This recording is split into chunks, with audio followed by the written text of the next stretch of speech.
All right, good morning. Good morning. Welcome, everybody, to the Saturday Morning Mastermind. I'm your host, Samantha Studebaker-Carl, and I'm here with my good friends Christina, Sandy, Karen, and Catherine. And today we're going to be talking about Chapter 4 of The Wisdom of Sundays by Oprah Winfrey. And our topic of conversation is actually going to be spiritual GPS, or your, inner voice or higher self guiding you. But before we get going with that, I want to give everybody an opportunity to introduce themselves. And for those of you who are watching this as a recording, please look for the links below this video to join us on Facebook. We'd love to have you join in on the conversation. I know it seems like we always have the same people here, but we are welcoming to anybody else who wants to participate. So with that, guys, go ahead and jump out there, introduce yourselves, and maybe even share a little blip of why you participate with this, and then we can jump into the conversation.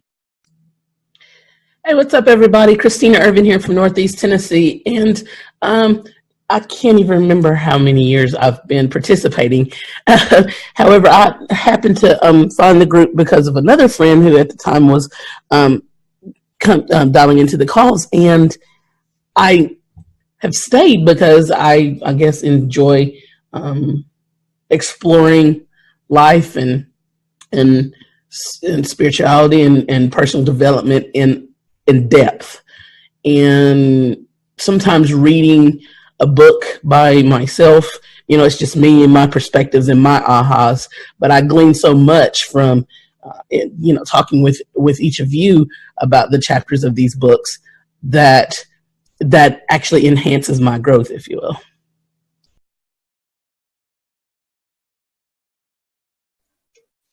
Hi, this is Catherine Clement in Boulder, Colorado, and I'm here because I love you guys and girls. And I've been hanging out here for years. I don't remember how many either, but one of the reasons I joined this group is because it's very real. We share real things. When I came onto the online space and doing online businesses and networking, there's a certain, I don't know how to say it. For one thing, I didn't see the much connection between spirituality and business, and that was something that I really wanted to blend. And also, there's a certain amount of just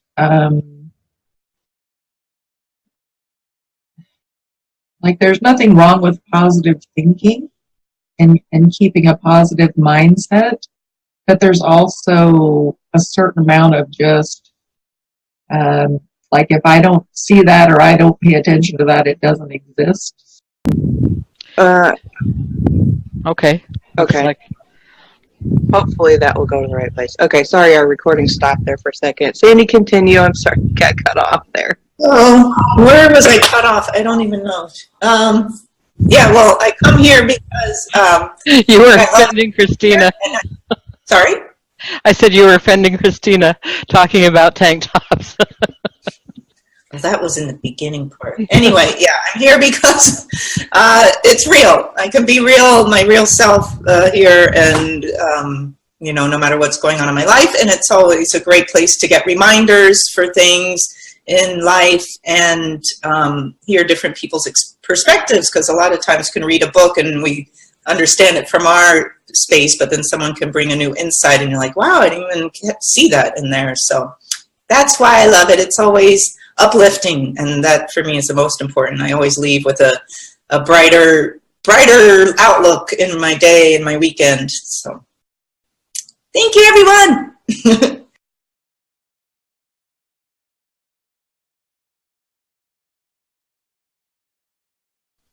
Did you already? And I'm Karen Lohoff, clumsy at the controls as usual. I'm not going to mention the weather here, I guess. But I will say that Catherine stole my thunder. I knew she was going to. She took a breath, and I thought, she's going to say it. She's going to say how wonderful it is that this is such a real group of people. I mean, we just really come here, and we really are whoever we are, and we share whatever we share, and we're just, as far as I can tell, as absolutely real as we can be. And we're not trying to play to the crowds. We're not trying to impress any of the gurus. We're not trying to look like we're anything that we're not. We're simply sharing what we have to share. And so I'd really encourage some of you that are sitting in the sidelines. Maybe you're sitting there right now. Well, I guess if you're not on with us right now, you're not sitting there right now.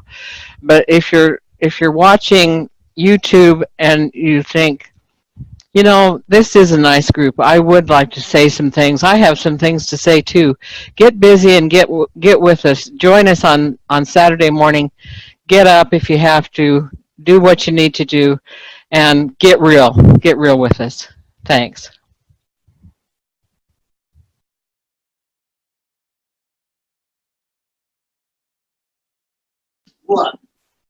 Awesome. I just love hearing you guys talk about why we're participating with this, because everybody has kind of, I mean, similar reasons, but the same, you know. I mean, when I first started this group, it was because I could tell there was a lot of people out there who were just struggling, and personal development books were helping me, and I thought, well, shoot, you know, if they're helping me, they can help somebody else, and if we all talk about it, we can help each other, and that's what we've been doing for the past 4 years, yeah, for a long time. So, okay, so today we're talking about spiritual GPS. And in this chapter, on the audio version, Oprah interviews Michael Bernard Beckwith, and they talk about, the vibrational aspect of our beings, and how we are vibrational beings, and that when we are resonating with the things that we are trying to, or I'll let Christina kind of jump into what we're talking about as far as the vibrational aspect. She said she took a bunch of notes of this, so I will let you jump in there, and then depending on where we are at the conversation, we may jump into the book version too, because it's a little bit different. So, and then okay, go ahead, Christina. No worries. So, just for full disclosure, Sandy informed me that I was going to be leading this discussion like 10 minutes before we started the call. I think that's so hilarious. So yeah, in the book discussion, I took several pages of notes, and I've listened to the chapter so many times because I was like, that's so good. It's so good. But Oprah actually opens up the chapter by saying that, and I quote, "Your life is always speaking to you. The fundamental spiritual question is, will you listen?" And I don't know about y'all, but that for me, I had to take a beat. Like, I had to take a moment. And it wasn't that the words were so profound. It was that I never considered it in such a tangible way. Like, I've always been aware of the well, not always, but listen, in the past few years, I've certainly awakened more to the concept that the universe, the energies around us, that God voice within me, my own chatter in my head, all these things are literally the universe speaking to us, and it's how I am taking my steps throughout my days that matters, as far as in respect to, you know, whether or not I'm listening to it. But it hit me so profoundly that I'm curious how you all are listening daily throughout the day, every moment of your day. How are you listening?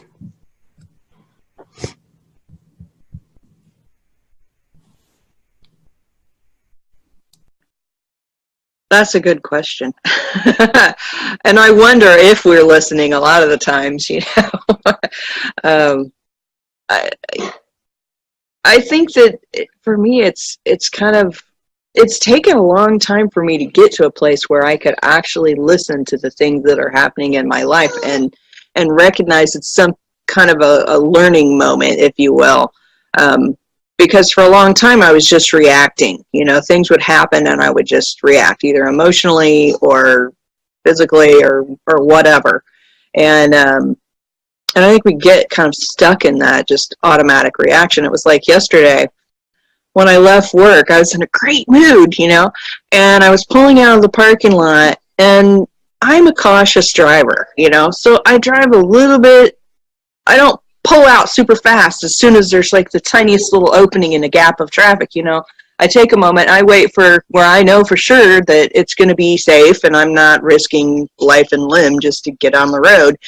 And of course, I had people behind me that are not oriented that way. And so then I had this person honking at me, and I'm like, why are you honking at me? Oh, I'm not going fast enough for you? Well, let me slow down. You know, I mean, that is my automatic reaction to it. And it's just, you know, versus, I don't even know how I could have handled it better. I guess I could have just been like, oh, they're honking at me. Well, I'm just going to keep doing what I'm doing and not worry about it. But it's interesting because, you know, where I have noticed the most opportunity for me is actually in my relationship with my husband. I mean, because I don't know, we're always in each other's space, and we're not afraid to say what we have to say, and a lot of times that will stir up emotional reactions that you know, probably aren't necessarily the most healthy. But yet when I kind of examine those, I've gotten to the point where I can pause before I speak, because I'm trying to listen to what that emotional response is telling me that I need to be working on. So I don't know, that's kind of my thought on, I don't know if that's helpful or not, but anyway. Yeah, it's a good question, because yeah, it's easy to not to get so like focused into our little world that we don't see that life is talking to us. You know, a lot of times for me, I'll get confirmation if I am noticing what's going on around me. Like if I'm having a thought or a prayer or something, like a butterfly will fly by or a dragonfly will land on, and I'm like, oh, what does that mean? And I'm like, oh, you know, it's just telling me that, yeah, I'm on the right path, or, you know, and I'll attach something to what's going on around me in nature as a way to give me confirmation in my life or on what I'm doing. I can't think of it. Just this morning I thought of, I'd gone somewhere and someone had said something, and I wouldn't have gotten this if I didn't go, and I almost wasn't going to go to this thing. I don't remember. It's so weird that it's not coming to me right now.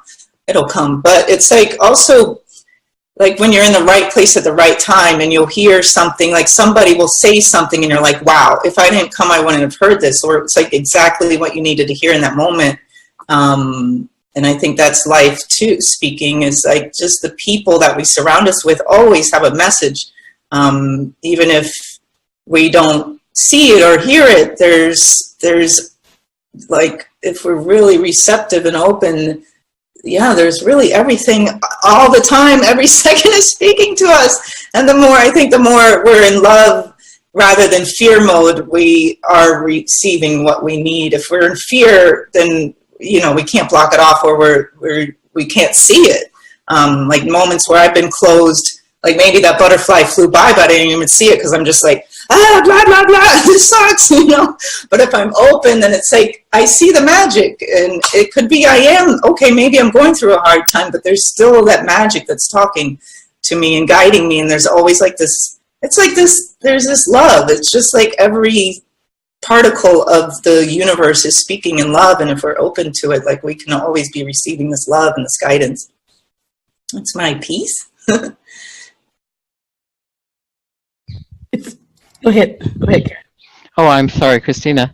I've got a couple of thoughts going. I hope I can keep my attention streaming here.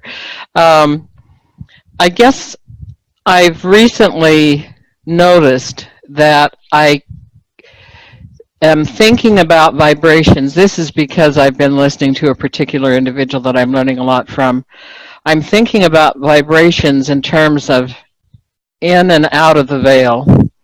Now, I'm not going to talk about the veil or explain that right now, but there's a lot of us who understand that there's something that keeps us from remembering who we were before we came to this earth plane and before we took on a physical body. And I felt like I had a revelation one time some years back, many decades back now, where the body is the veil. And it made sense to me because we slither into a body or however we get in. And, you know, all at once there's just so much to think about. There's just so much to be concerned about. And our attention goes so many different directions. And suddenly we have all these senses that are impinging on us and sending us vibrations and sending us noise and sending us so forth. And it can be difficult to just relax and notice that we're in life and that there's something that life has to teach us. Now, yesterday,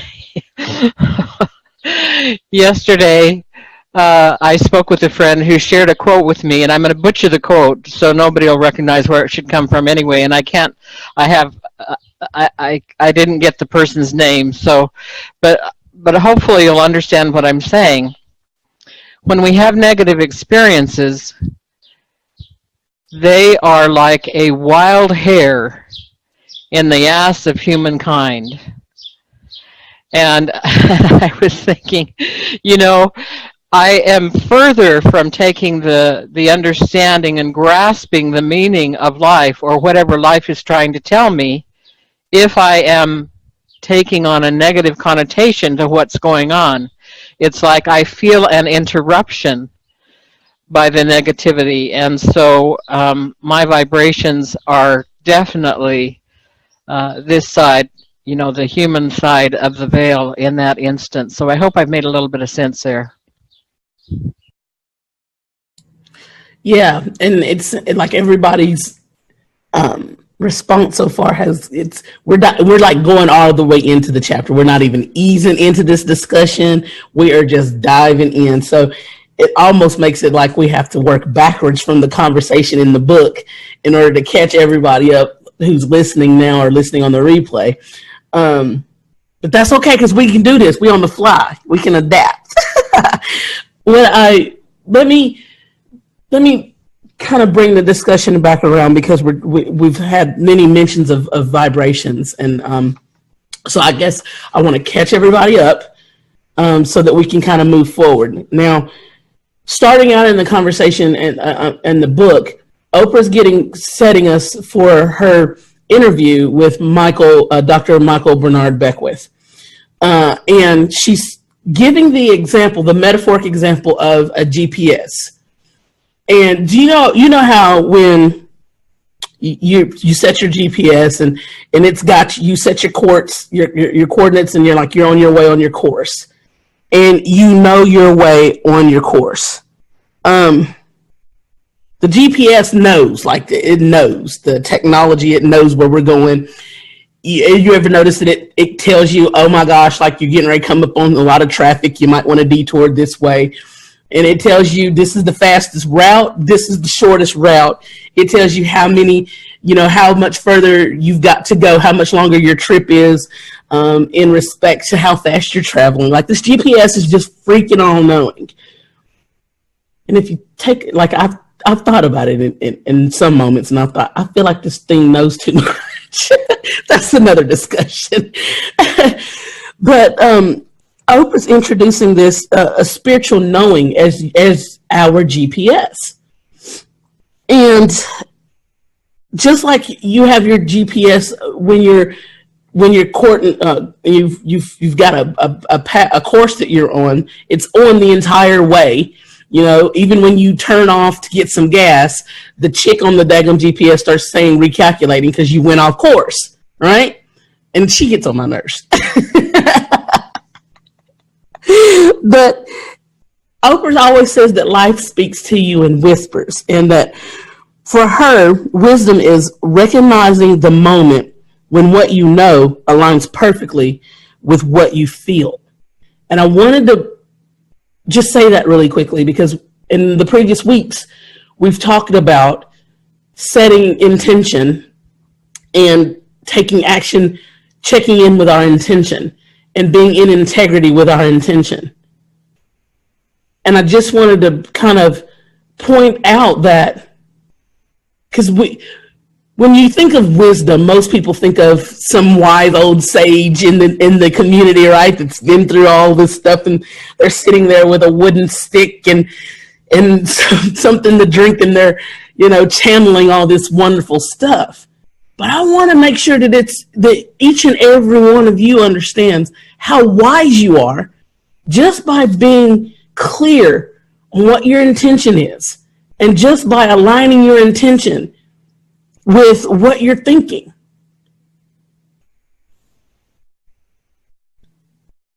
What do you think about that? I think that's super powerful, Christina, when you get down to it. And I don't know if everybody fully understands how that works, but I can kind of give an example in my own life. And one of these excerpts in the book, or maybe even in the interview, I can't remember which one it is, Oprah's talking to somebody about, or making the comment. Actually, let me go back here and find it really quick, because this might help. Let's see. Oops. Maybe it's forward in the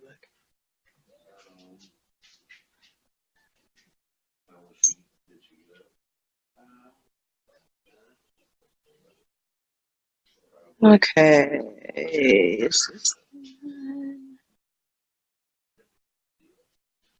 Let me find it, and I'll jump back out. Somebody else go ahead and have a chat.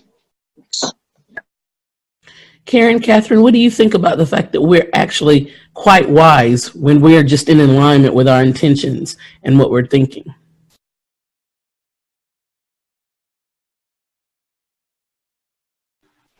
I noticed that the quote that you said before you expounded on things said that it's when our knowing is I've kind of lost what our knowing is in line with what we feel, as well as something else that I can't think what it is right now. And I've been doing a lot of work on myself lately. I've always thought that I was a person very much attuned with feelings.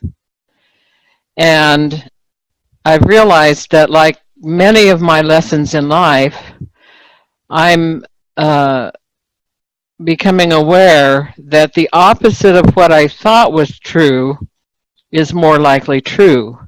In other words, I haven't been so great about getting to my feelings, knowing what my feelings are, what they're telling me.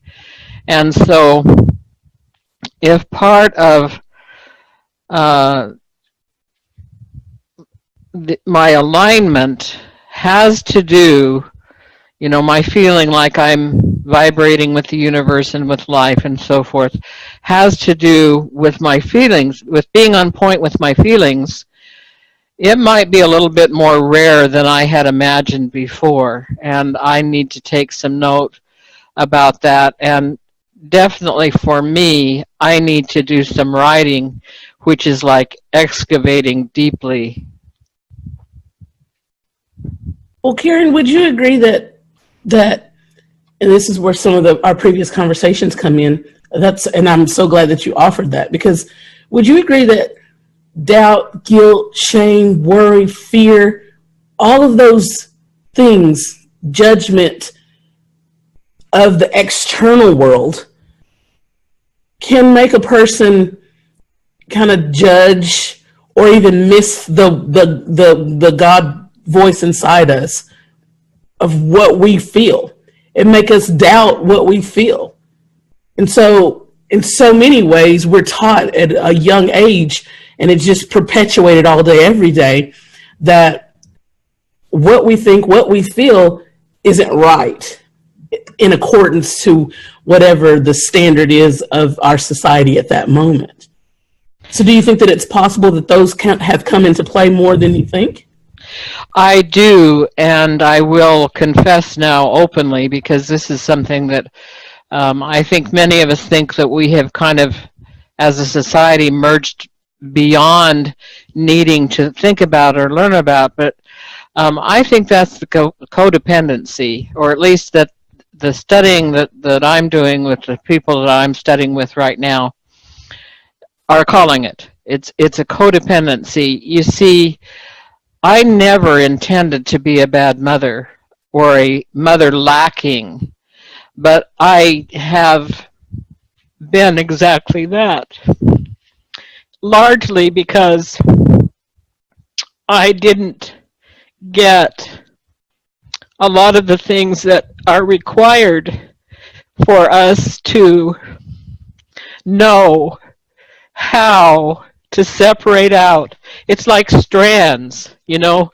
You got a strand of guilt, you got a strand of shame, you got a strand of unknowing, you got a strand of joy, a strand of happiness. And if you have your strands of guilt tied in with in particular, let's say your mother, and you carry your mother your whole life because you haven't realized that you took on too many things that weren't yours to take on because of her experiences in life.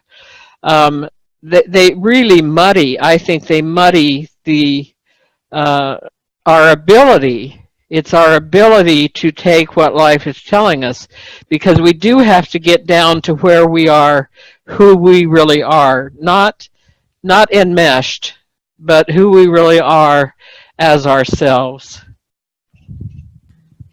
Karen, girl, like I feel like you feeling it because you leading us in. Talk about like we're literally that was a perfect segue into like towards the middle of the chapter. They started Oprah and Dr. Beckwith started speaking about the four stages of spiritual growth. And Dr. Beckwith was speaking about the first stage being victim consciousness. And I never was able to put words, excuse me, I'm sorry, am I there?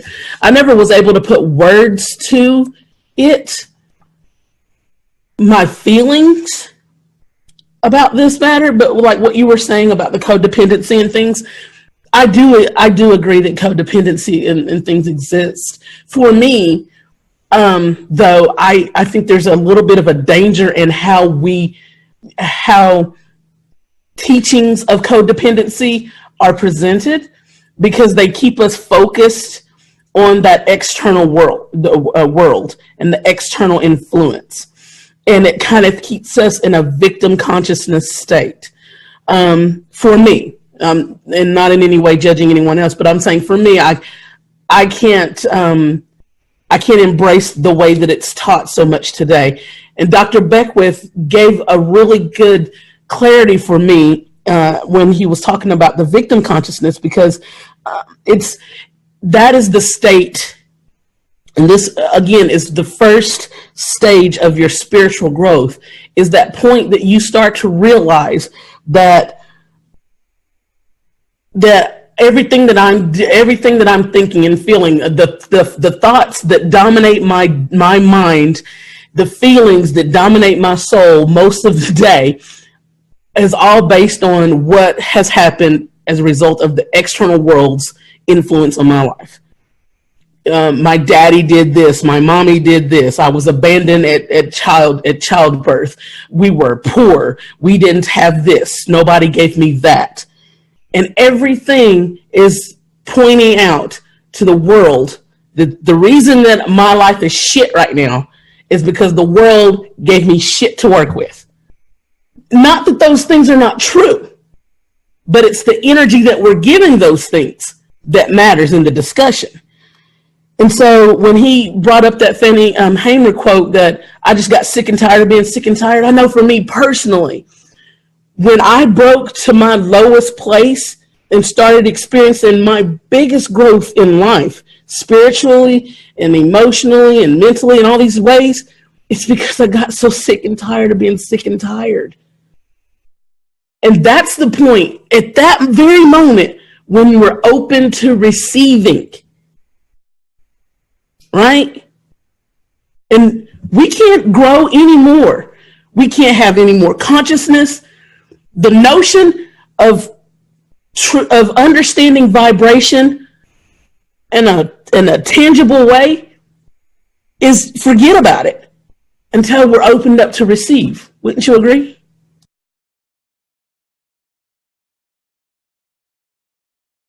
Yeah. And it was similar for me, I just had it. But the other thing that I noticed over the years is that all those thoughts of anger, resentment, pain, frustration, guilt, judgment, all of that hurt on a vibrational level. It was painful to feel those feelings. And I got sick of feeling those feelings. That's what it kind of boiled down to. And when I started to realize that I didn't have to feel that way because I could change the things I was thinking about, that was when everything changed for me. And, so when we're talking about like our spiritual self, I think it's our spiritual self that's crying out, going, hello, you're listening to bullshit. Stop it. You don't have to stay on that side of the coin. There's two sides to every freaking coin. So, in every part of life. And so even if, say, you're a person who has grown up in an abusive family and you have had poor finances, or maybe you're in a crappy marriage, whatever it is, if you just start looking at the other side of things, parts of your life that aren't crap per se, and you start focusing on those things, that's when your spirit is like, la, and you start vibrating in that kind of way. And it seems like, oh, how can I possibly? But that's where the power is. That's where all the power is. It's just shifting your focus. In the written book, she interviews Carolyn Miss, and in this, she's talking about. She says, with every choice I make, I'm either choosing to grace somebody or withhold it, or to give power to take it back.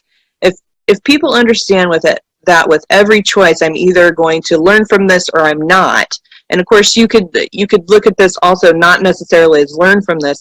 You can say, if people understand with every single choice, they can either experience pain or they can give themselves pleasure in terms of emotionally, or they can connect with that spiritual positive nature.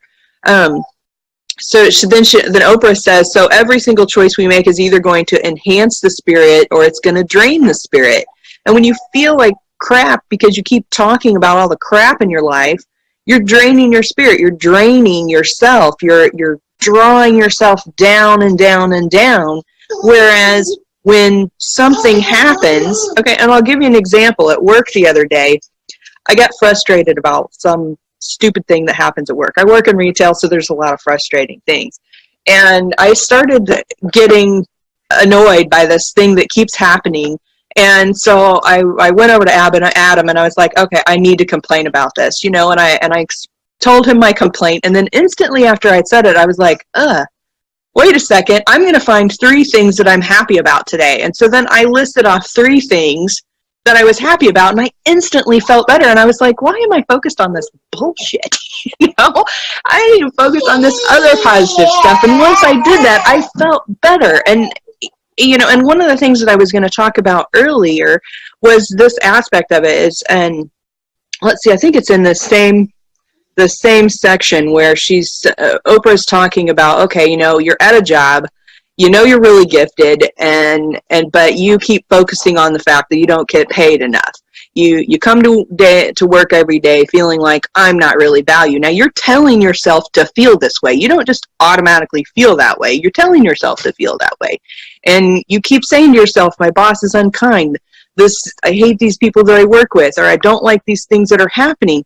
But yet you're putting yourself in the position to feel that way because you could not focus on those things, and you could instead focus on the things you do like about that job. Or like when we're talking about our the spiritual GPS, when you figure out what your intention is for why you're at that job in the first place. So for instance, you have a job like I have. I work in retail. I don't work in retail because it fulfills me. That's not my point of working there. I don't work there because it's like the most awesome thing I ever thought that I would ever do. It's not my fulfilling my purpose. It's not any of those things. And if I focused on all this crap that I'm in this crappy job and I hate my life because I'm in this crappy job, I would feel like crap. But instead, I focus on thinking, okay, it's just a job. I'm just going to this job to earn a paycheck so I can pay my bills so that I can spend time with my family when I want to, so I can go on vacation when I want to, so I can put money into my retirement. That's what I'm focused on. That's the purpose of me being at the job, not to be fulfilled per se. And I think that's like a huge aspect of it, because when we align ourselves up with what we're really doing, then we focus on the things that, do fulfill us, then we can let go of all that crap and mumbo jumbo that pops into our head about, how many times have you had people that, they don't like what you do for one reason or another. They're like, I'll judge you about it, or they think that you're wasting your potential or whatever, and that's just mumbo jumbo, because maybe your thought process in your life is that your focus is someplace else, but you still got to pay your bills. I don't know. That's just some shit that came into my head. So I'm sharing it with you, spreading it around. Yeah, Sandy, Catherine, you guys have any thoughts before I jump in and tie a bow on? Because what Samantha gave us was some good stuff.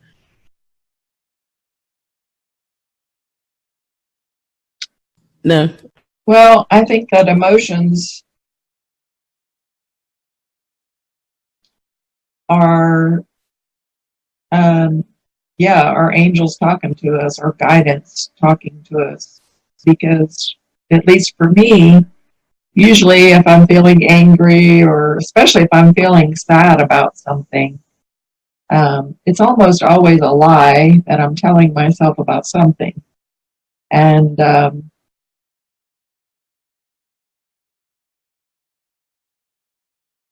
I believe that we choose these experiences, even though that is incomprehensible to the human ear and understanding. I believe as souls that that we choose these lives, we choose these experiences, maybe not down to the very, very detail, because obviously, yes, the things we focus on,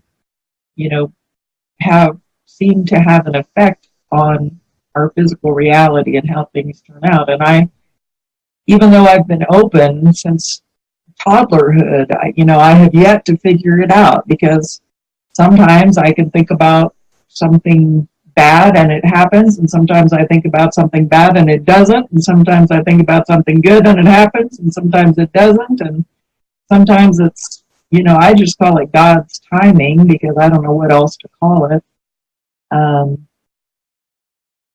Having worked with babies and having been with many babies while they die, and that's obviously something that any parent would stop, if they had the power to just manifest something instantly, But what we have to remember, and this is what I learned from that experience, is that even though, excuse me, even though they're babies, they're still souls. They're still timeless, eternal souls. They're still here on a mission. They still chose this lifetime and for a certain reason. And we don't understand that reason, but there's still free will. And so, if we come in as a soul and we've signed a contract, or however you want to say it or explain it, another soul can't override that, because they don't want that shit to happen. So these can cause sadness, but when you break it down to, and I hate to almost go Vulcanish with it, you know, you almost have to just step out of the human aspect and looking at it from that perspective. It doesn't take the sadness away, but it helps. You know, if you're thinking, well, that little baby is, you know, never going to have a life and never going to do this, all that's lies right there, right? Because we're eternal souls. So we really have to recognize our free will and the power of that. And I think that's where that focus and that vibration, holding our vibration at a certain level, comes in. I don't know that sadness, I mean, does it hurt because it's a low vibration and we're high vibrational beings, and so anything that's a low vibration hurts? Or is it just simply a message saying, hey, pay attention to what the hell you're thinking about? Sorry, still get my voice. You know, pay attention to what you're thinking about right now. Maybe that's the only way for them to get our attention, because our mind goes on this crazy carousel of chaos, and, you know, they understand, hey, they have these senses, so like hit them in the gut right now, make it feel like that, let's get their attention, you know, and get them to get control of this crazy mind of theirs and realize that they're an eternal soul and like everything is okay. And the universe is not out to get us. And everybody in the world isn't against us. You know, we can come up with all kinds of crazy thoughts. I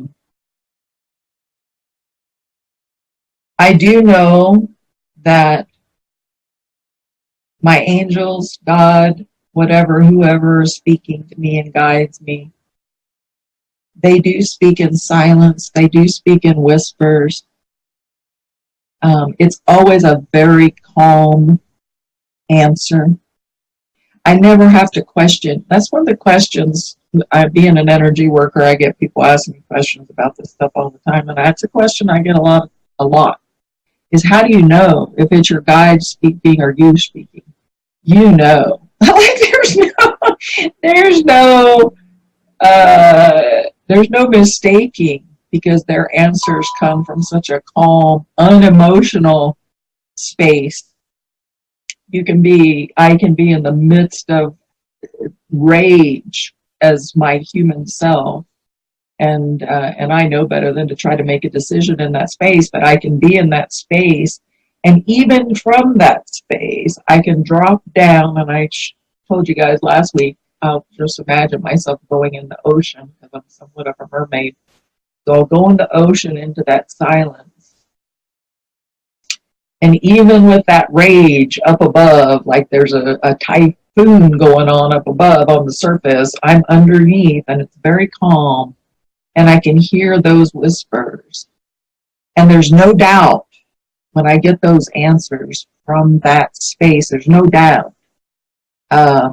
Because, like Oprah said, my knowing, my all-knowing, and my feeling is totally in communion.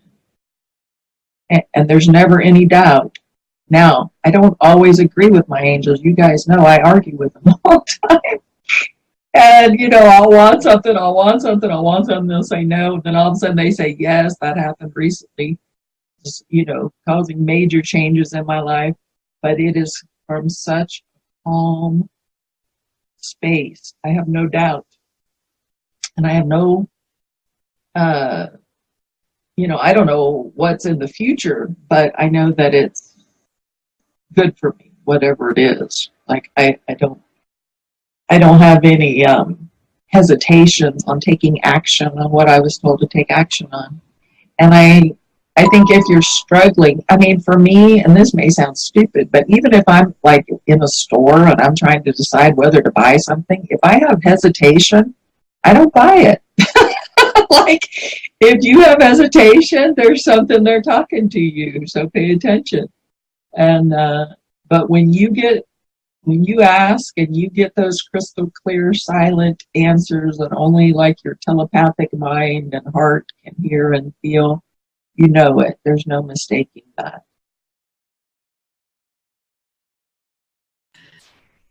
For sure. I'm mindful that we're coming up on the top of the hour. So what I was going to say, I will just reserve it for my wrap up. And let's go ahead and go around. Sandy, you haven't spoken in a while. Do you have anything you want to shout out for your wrap up?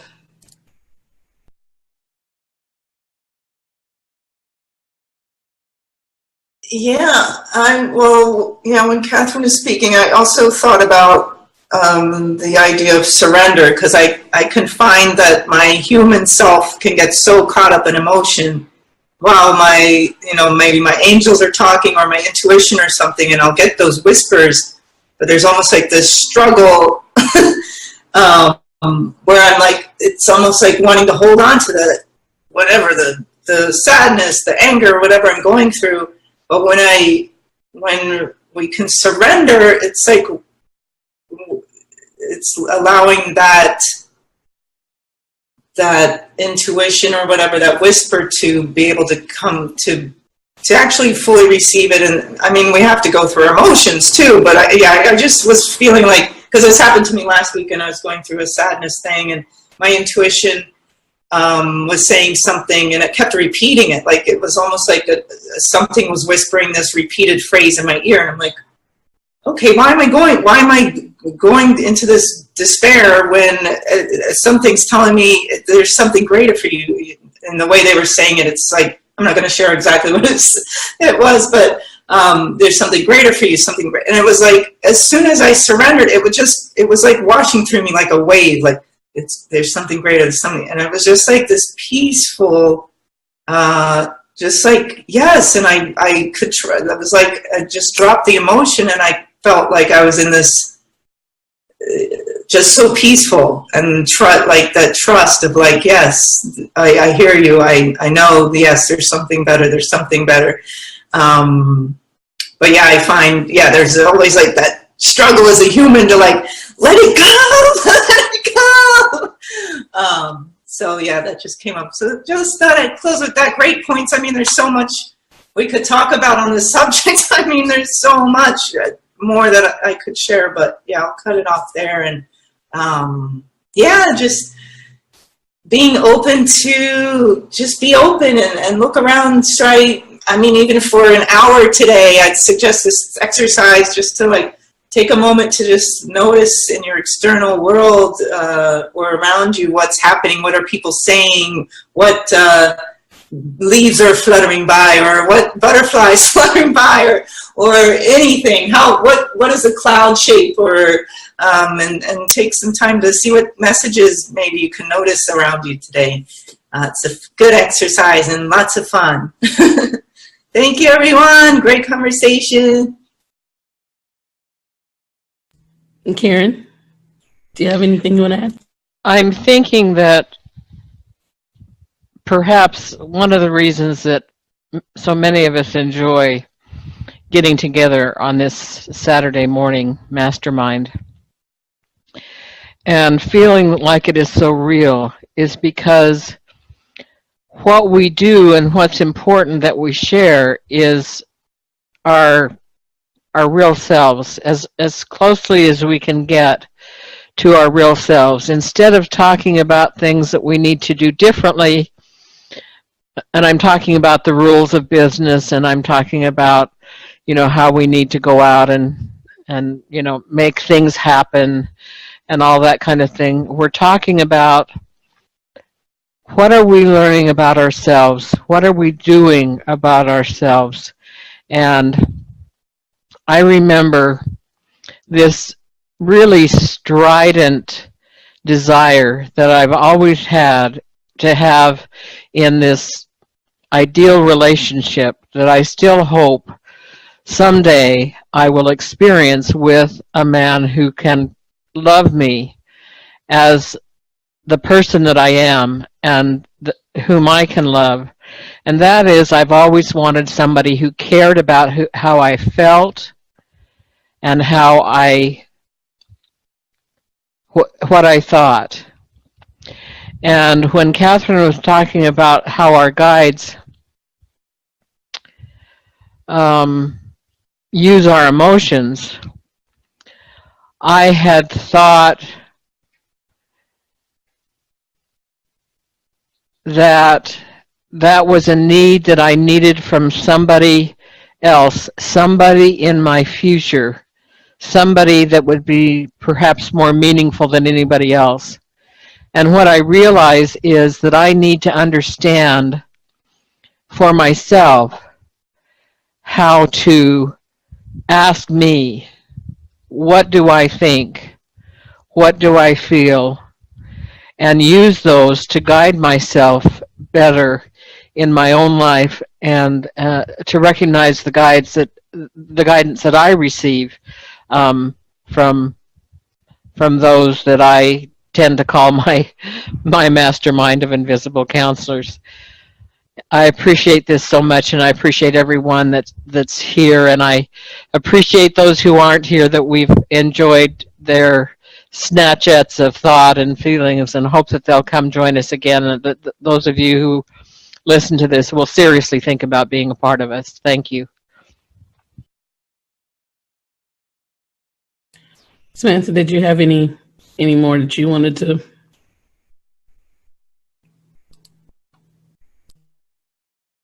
Yeah, sorry.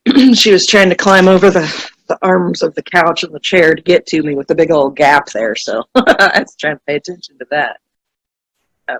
You know, there's been so many great things shared on here, and I took a couple of notes to make sure I would remember what it was that I was wanting to talk about. And, you know, Sandy, you mentioned that what you would get this feeling overwhelmed, or something speaking to you, saying that there's something greater for you. Don't hit that, honey. Sorry, Cortana was going to jump on there and have something to say in a second. I thought that was really insightful, and you know, a lot of times I feel like we get so caught up in what we think things should be, or we want things to be, is that we don't stop to listen to our inner voice that is telling us that there is something greater there for us. You know, it's like, for instance, we've been trying to find a place to rent a house to move into versus an apartment that we're in right now, because my husband needs a garage, and of course I want certain aspects of the house and whatnot. And we've been looking since the fall, and it's been a little bit frustrating. You know, I keep going, ugh, God, we just need to find a place. I keep looking, you know, and finally I just kind of got to the point where I'm like, you know, this is stupid. When it's there, it's just going to pop up. You know, it's funny because that's happened before when we've looked for places, is that, you know, we would look, and then when we're not even really paying attention to looking, we find something, you know, and it's usually just perfect for what we need. And but I think we get frustrated and impatient for whatever life has to offer for us, and we want it now. And so then we got caught up in all of this stuff in our mind telling us, well, you should have it now, and there's no reason you shouldn't, and there's this and there's that, and you make yourself all upset about it. And if you would just go into peace, like what Catherine was talking about, if you just kind of relax and kind of let go of all the shoulda, woulda, coulda, ought tos, this and that and the other, is that you can find this kind of peaceful space and let go, surrender to the universe, knowing that it is going to happen when it's good and ready to happen. I mean, who knows? Maybe somebody's living in that house right now, and they got to move out, or they've got to find their place or whatever, so that we can get to it the next step. I don't know. Maybe it's just got to be the right time. I don't know what it is, but I keep going back and like, okay, I got to stop stressing about this and just work myself out for no good reason. And, you know, and I think it's the same way with a lot of different things, is we've just got to allow for those glorious things to come into our lives, because sometimes if we're trying to force it to happen, it ends up, you know, we go off the path of the GPS, and then GPS is trying to redirect us back where we need to be, and it's a whole lot longer path than what it would have been if we just had a little patience and listened. So that's my final thought on today. Well, you guys have challenged me here on my little wrap up to kind of sum up like 10, 15 minutes of Oprah and Michael's interview, weaving it in with all the great points that you've made. So I'm going to start with the last one that you mentioned, Samantha, about, just the house will show up. The house will show up. In the chapter, in the interview, Michael Beckwith was talking about one of the first areas of manifesting is the let go. And this was really profound to me because the let go is basically just releasing your grasp on whatever the thing it is that you're looking for, that you're wanting. Because when you let go, then that releases the resistance. And by releasing the resistance, it also enables the universe to manifest to manifest that which you really do want. Because if you spend all your time focusing in all of your energy, focusing in on what you don't want or what you don't have, that's translating to the universe like that you don't have it, and that's blocking your blessing. That's disempowering. And I thought, wow, that's really so true. Because when you're focusing in on I don't want, all your energy's right there. And a lot of times that what you do want is right there in front of you, but you don't see it because all of your energy, all of your bandwidth is focused on that thing that you don't want, you don't have. And so you can't even see the blessing in front of you. So a lot of times, and I fear being way too esoteric in this conversation because like I'm one of those realist type chicks. So you can't tell me just shift your energy, just shift your mindset, just shift what you're focusing on. That doesn't work for people like me. It's just, I need some tangible tool, right? So I want to try to bring in a little bit of a tangible thing, and just saying, that you're blocking your blessing by focusing on what you don't have. Because when you're focusing in on that energy, you're focusing in on, you're like, I don't want this, I want this. And you've said in your mind, the form that this will be, the way that you're going to receive this, the how that you're going to receive, like the who, what, when, where, and hows of it, you've already formulated in your mind how it's going to present in your life. However, most often the universe will present that thing to you in a completely other form, and because you're focusing in on what you think it ought to be, you don't see it right in front of you. Okay, so that's the practical application of, changing your energy and shifting from I don't have. Michael Beckwith said, what if in the conversation we actually get to the point, and he was talking about, this was the second phase of your spiritual growth, manifestation. What if we started with the question of what if? What if God is really truly on my side, or your higher power is really truly on my side and truly wants to give me those things? Okay, this is a practical application of this. All right, so that's just summing that up. And then I wanted to go back around to Matthew. You were talking about the being in the store and complaining about what's going on in the store, and then you instantly were like, no, let me choose the 3 things that I'm happy about or whatever. Like, that's a shift. Guys, that's a shift. And I'm saying I agree with it, like literally. But it has taken me some time to get to that point where I can shift, to grow my wisdom to where I can recognize, oh no, like you recognize in the moment, wait a minute, I'm gonna have to come up with some positives here, right?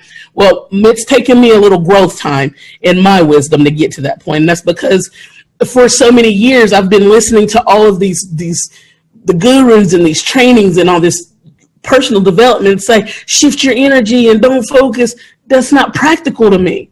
And I think the reason that it's not practical is because, look, we're not given those tools early enough in life. The tools that we're given in life early enough from a child is, how does it feel? It doesn't feel good. Let me cry. When I cry, they feed me. When I cry, they change me. When I cry, they give me a toy. When I cry, I get to go do what I want to do. When I cry, I get that game console, right?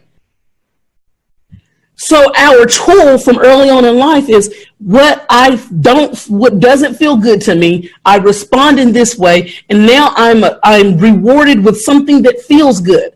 So you cannot tell people people like me. I'm speaking to the people like me out there. You can't tell me to just shift my energy, shift my focus, and then it's all going to feel better. You've got to give me a tool of how it can feel better. That's the key. So to complaining about the woes, your tale of woes, it's not to deny your tale of woes. I'm saying acknowledge those tale of woes. And then immediately ask yourself, but what if the universe were really looking out for me? What would that look like? You know, I don't have a car right now that's not running, and I just wish that I could have a car right now that's running. I'm so sick of buying clunkers, and I'm having to put more money into this. It's not that doesn't exist, but if the universe was looking out for you, what would it be? Well, you'd have a car that was dependable, that was functional, perhaps wasn't a gas guzzler, and you weren't putting a whole bunch of money in. It doesn't have to be a brand new car. It could just be a good functional car. But, you'd rather it not look like a beater. But, the blessing in it of it is that it's just dependable, right? Then lo and behold, your neighbor's got a car out here that their kid used or whatever, and they want some quick money, and, just take this $1,500, right? And it's not the best car on earth, but it's dependable. It's, the people, you've seen the people maintenance the car over the years. It's reliable, right? My very first car was a $900 car my parents bought with their taxes. But it was one woman had owned it. One elderly woman had owned it. She drove it one time a year to the grocery store that was 5 miles down the road.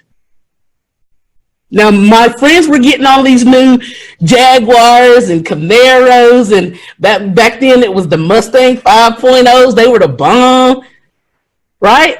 I wasn't getting no brand new car, but I got a car of my own. It was reliable. It was paid for. And, honey, I drove my little two-door Toyota Corolla, brown in color, tan in interior, parked it right next to the Mustang with pride, just like everybody else, because at least I wasn't driving my mama's car. It was mine, right? So I'm just saying, shift the focus. Sandy, I understand, because I'm in a job right now that I'm grossly underpaid. I have 4 degrees, 2 masters, 1 MBA. I'm working in business. I'm in banking. You would think I would make more. I owe in student loans a house, right? You would think I would make more. And I shifted my energy from, they're not paying me this, they're not appreciating me. If they appreciated me, they would pay me this. I shifted it to, I don't even have the desire to be working for anybody else for the rest of my life. When I get 60 years old, I want to be solidly in my own business, making my own money, getting my travels on, enjoying my fruits of labor with my boo. Like, this is what I want to do. But I'm not quite sure what I want to do in my business yet either. So this job actually affords me the opportunity to explore in my business with freedom, because I know I can still pay my mortgage. And if I need to invest in a tool in my business, this job affords me the little bit of change that I need to invest in that tool for my business, to explore. So now I don't go up in that building with all the resentment in the world. Honey, I'm telling you, I do my 10, 12 hours, I chuck the deuces, and I leave that problem at work. I don't bring it home with me anymore. I have been liberated because of it. So let me stop, because we are way over. I just wanted to try to wrap up the 15-minute conversation that they had with some real tangible examples. Sandy, take us out, or Samantha, take us out. That's some powerful stuff, Christina, and I love that you shared so many examples. And and I think you're right. We kind of mentioned before we started today that we might want to do this as a 2-part series. So I think next week we can pick back up on this, because there are some good insights in the written chapter as well that we can really dig into. And I'm sure everybody has more to say, because I feel like we kind of dominated the conversation again. So that's okay. That's all right. So anyway, guys, thanks for joining us this weekend. And for those of you who are watching this as a recording, then click on those links below, jump into our Facebook group. You can find us at mindsetmasterycollective.com. That'll take you directly to our Facebook group so you can join in the conversation and participate with us weekly. And of course, we meet every Saturday morning, 10 a.m. Eastern, 7 a.m. Pacific, and we'd love to have you. So with that, have a great afternoon and a happy weekend, and we will see you next week on the Saturday Morning Mastermind. Bye for now.